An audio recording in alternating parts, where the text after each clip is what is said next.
Hello YouTubers, this is Optimus Prime G1 with a review of Gobots Scooter. Yes, it is a review of Scooter. It is a retro review from the 80s. Scooter was a Gobot. He was one of the main characters in the Gobots series. He was a character that was a cross between the Cowardly Lion from Wizard of Oz. He complained a little bit like Huffer from Transformers. There's many different crosses that I can come across and say his characterization is much like that. But I still like Scooter. I don't know why I like Scooter. I always liked him. It might have been because he had his horror projectors, which I thought was a pretty cool device. Reminded me a lot of Hound on Transformers, which is I liked Hound for that reason, for his holographic projector as well. So he is a motor scooter, hence the name Scooter. It was interesting with the names of the Gobots.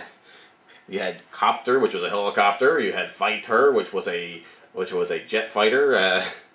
There was Cykill, which was a motorcycle. I mean, the names were pretty easy to remember in the Gobots because they were what they were, pretty much. I mean, there was a few that were different. Leader 1 was an airplane. So, I mean, things were a little bit different, but Scooter was a motor scooter. And he is a very nice looking motor scooter. He looks like what he is. And that's one thing about the Gobots. They did look very nice in their alt modes. A lot of people did not like Gobots. They said they broke easily. I had the same issue with my smaller Transformers in the I don't know what you'd call that class back then, but the mini bots or microbots, whatever you want to call them back then, like the bumblebees and stuff like that. I had my issues with those. I actually had more issues with the Transformers than I actually had with the Gobots. The only problem I had with Gobots was the fact I like to take them apart, and I would lose parts because I took them apart. It wasn't their fault, it was my fault. So I never actually had a problem with Gobots. I loved them. I thought they were great. You know, the thing that was different about the Gobots from the Transformers was Transformers were sentient robots, where, if I remember correctly, Gobots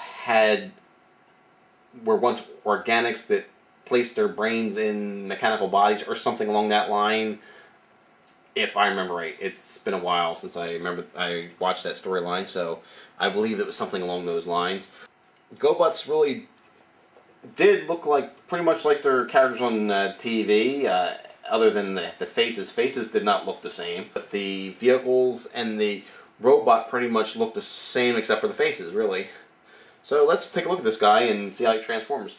He's a simplistic transformation. He's a 80s Gobot, so he's not overly complicated.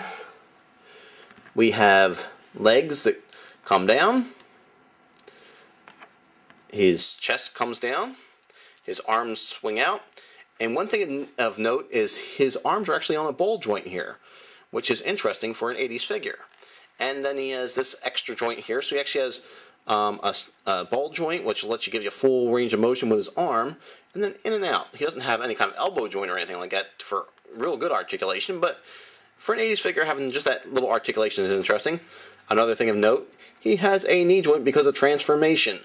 Unfortunately, the leg does not go backwards or forwards other than this little wiggle motion he has here. But it's neat that he has a knee joint and a kneecap.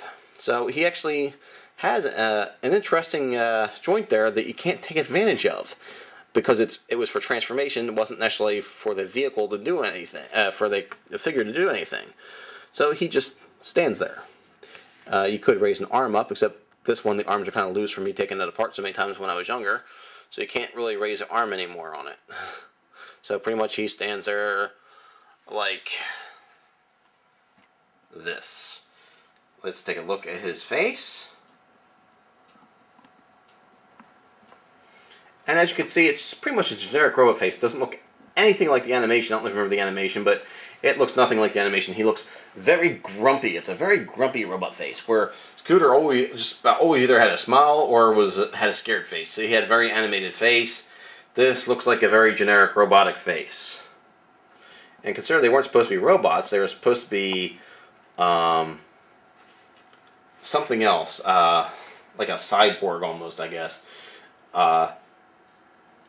But it's a very robotic looking face. I mean, it has a nose, it has eyes, it has a mouth, but it's not the same face you would have saw in the animated series. Now we're going to do a quick size comparison with a couple of the Transformers line from Cyberverse figures. Let's take a look at the Cyberverse figures next to Scooter here, just for a size comparison. Here is a Legion-sized Bumblebee. He is bigger than a Legion-sized Bumblebee. And here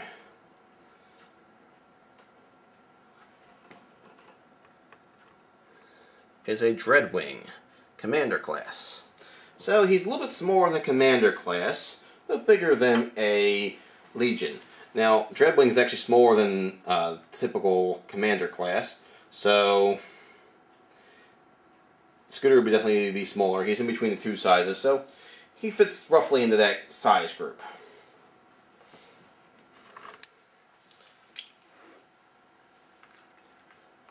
Now, would I recommend getting him if you see him? I actually would. I think Scooter's a very interesting figure. He had a main role in the original series.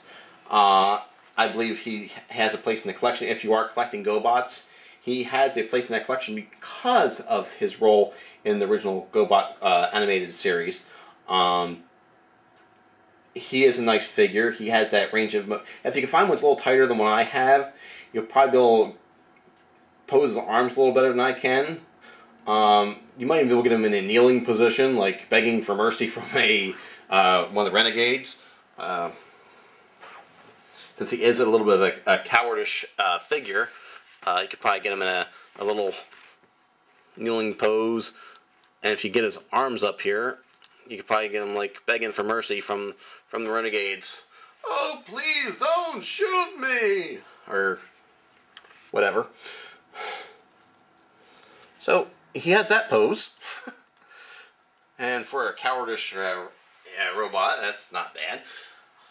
But I do recommend him. He's a nice vehicle and a nice robot. I mean, he goes well with the Transformers collection. I actually recommend collecting Gobots because I think they have a lot of collectability.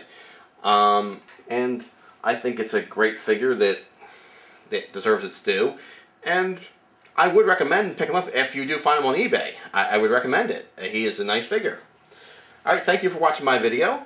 And subscribe if you want. I'll have more G1 stuff coming up, as well as more Cyberverse Prime and some of the RID Primes. Have a good day. Thanks for watching.